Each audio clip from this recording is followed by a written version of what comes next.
अस्सलाम वालेकुम दोस्तों। मालेगांव शहर के तमाम मजदूर भाइयों से मेरी गुजारिश है, अपील है। दोस्तों, हम लोग कलेक्टर साहब से ज़रूर मिलेंगे, आप लोग इत्मीनान रखें। लेकिन उससे पहले मैं कुछ मालेगांव के सरमायादार सीटों से और आमदार साहब से बोलना चाहता हूँ। देखो, हमारे शहर के आमदार साहब जब वोट की ज़रूरत पड़ती है तो उनके बीच में आते हैं, वोट मांगते हैं, घर घर घूमते। अभी फिर वैसी घूमेंगे, आंसू निकालेंगे, दवा खाने में एडमिट होंगे, लेकिन उनको मजदूर याद नहीं आता। मजदूर के ताल्लुक से ये बोलेंगे नहीं कि मजदूर की मजदूरी बढ़ना चाहिए। इनके मुंह में जबान नहीं रहती। मैं चैलेंज करता ऐसे लोगों को जो आमदार साहब के स्टेट पे बैठते, बड़े बड़े सेठ जो है, जो जिम्मेदार है, शहर के बहुत सारी तंजीमों के जिम्मेदार भी है, बहुत सारे वार्डों में ये जिम्मेदार बनकर बैठे। मैं उनको चैलेंज करता कि है हिम्मत तो अपने स्टेट से ऐलान कर दो कि हम इतनी मजदूरी बढ़ा रहे मजदूरों की। आज महंगाई का दौर है तो हम मजदूरी बढ़ाते, लेकिन ये ऐसा करेंगे नहीं।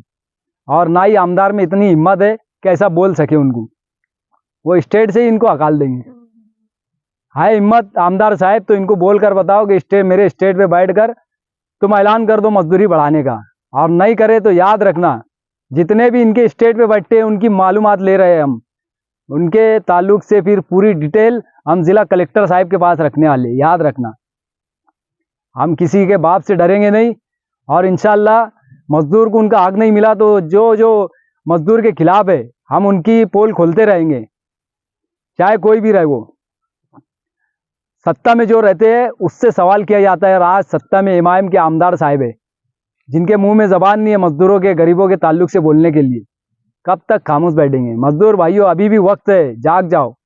और ऐसे लोग जो कुछ काम नहीं करते, कौड़ी काम के नहीं है, सिर्फ छछन करते कि मैं ये कर रहा, मैं वो कर रहा, हवा में महल बनाने का काम है इनका, और कुछ नहीं।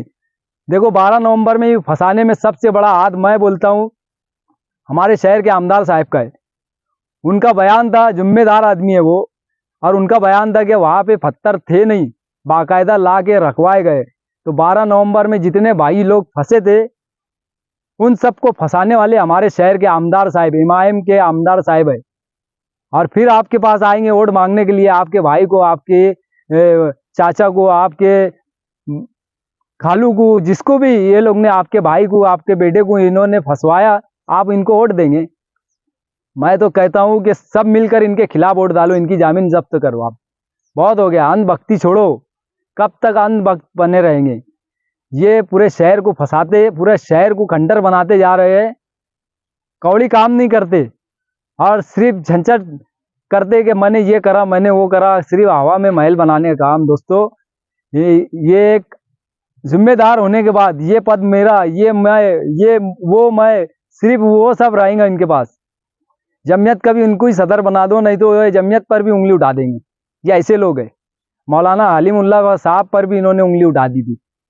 अगर ये सदर बनते तो कुछ नहीं बोलते उनको, लेकिन सदर जैसे उनको नहीं बोला गया तो उनके भी खिलाफ उंगली उठा दिए। तो ऐसे लोगों को घर का रास्ता दिखाओ।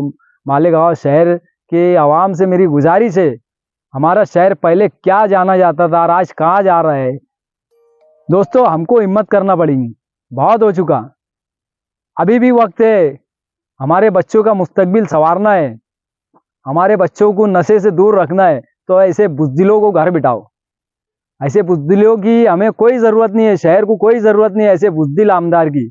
ऐसे बुज़दिल आमदार को घर बैठना चाहिए। लॉकडाउन में भी घर में थे, अभी जन्म दाखिले का मामला है तो भी घर पे बैठे ले।